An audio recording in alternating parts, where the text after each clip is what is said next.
is absolutely a reality, and I thought that he was very measured in his comments. I was surprised that he didn't bring up the issue of the Department of Homeland Security not being funded, but I think he understood that because the White House Correspondents Association dinner generally is viewed as sort of an event that brings Americans together and it's more unifying, and not everyday Americans. I mean, this is a very elite event.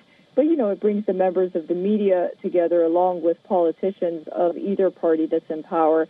I think he didn't see it fit right now to bring up those issues. But absolutely, I mean, he brought the issue of his ballroom to the forefront, which some can say is justifiable because a ballroom inside the White House would definitely be a lot more secure than, you know, a ballroom that you rent out in a hotel in the middle of Washington, D.C., where the security can have lapses ultimately.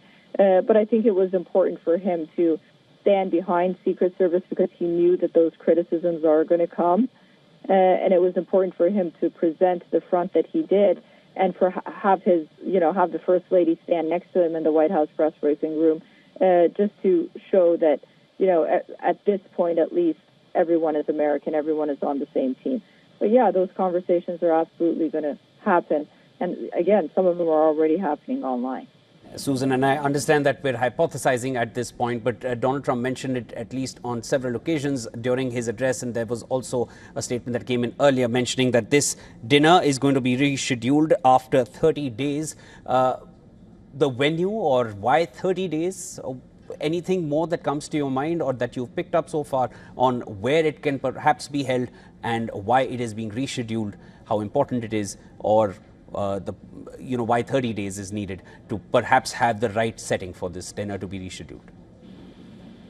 Yeah, usually this is a venue that usually this event takes place at.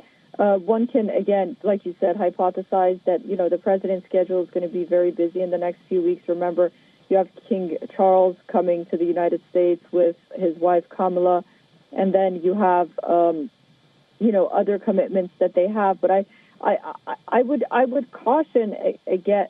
I would caution on the one hand against having this gathering at the Hilton, but again, you know, then there's that sentiment where a lot of people believe that this event should happen, and you know, a gunman shouldn't be able to stop if you just want to make it about freedom of speech and the First Amendment and the freedom of the press, that it's very important that this event goes on because of those values in America. But again, those values in one place, you have to make sure that the location is safe and secure. And where this will happen, is the ballroom going to be built by then? Does he plan to have this event at the White House? But then if he does have it at the White House, then it defeats the issue of neutrality between the press and the administration. So, you know, logistics do matter at the end of the day, but perhaps he believes that, as in his own words, the show must go on, and something like this could happen in the next 30 days. Let's see. Even tried that during this event as well. We'll need to wait and watch how this one goes. That was our US correspondent, Susan, getting us the details. And just before we wind up, I'll quickly take you through the sequence of events that has happened in the last couple of hours. There was a White House Correspondents' dinner taking place at the Washington Hilton. We'll have the visuals for you. These were the visuals, and this is exactly after 5 shots were fired from a shotgun. Those were the shots that you heard. And immediately after that, you'll hear the security protocol moving towards the US president, who's sitting on the stage, and armed officials took the stage as the US president, First Lady Melania Trump, and several members from his cabinet, they were escorted out, they were evacuated. Here's the Secretary of War being evacuated with his security protocol. And then there were other members also leaving from the location.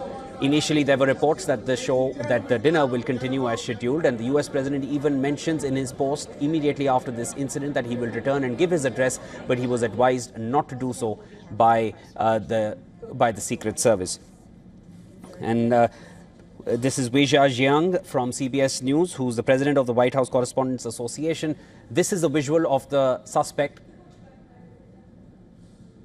pacing past security protocol as he moved towards the ballroom. This is a scene perhaps from outside the ballroom near the lobby.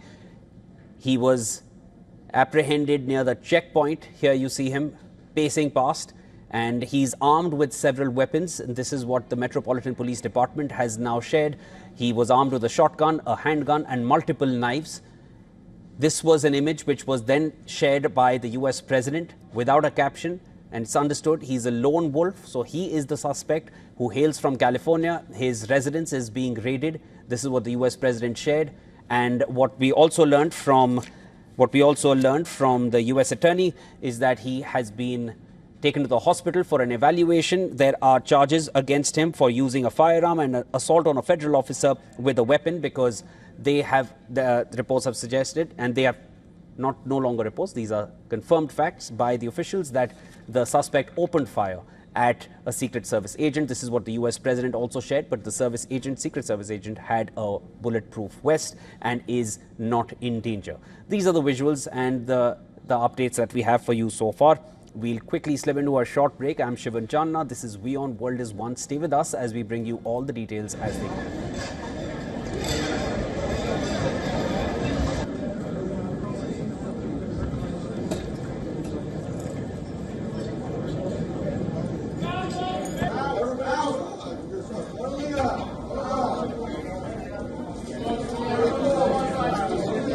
Ladies and gentlemen, out. We gotta go.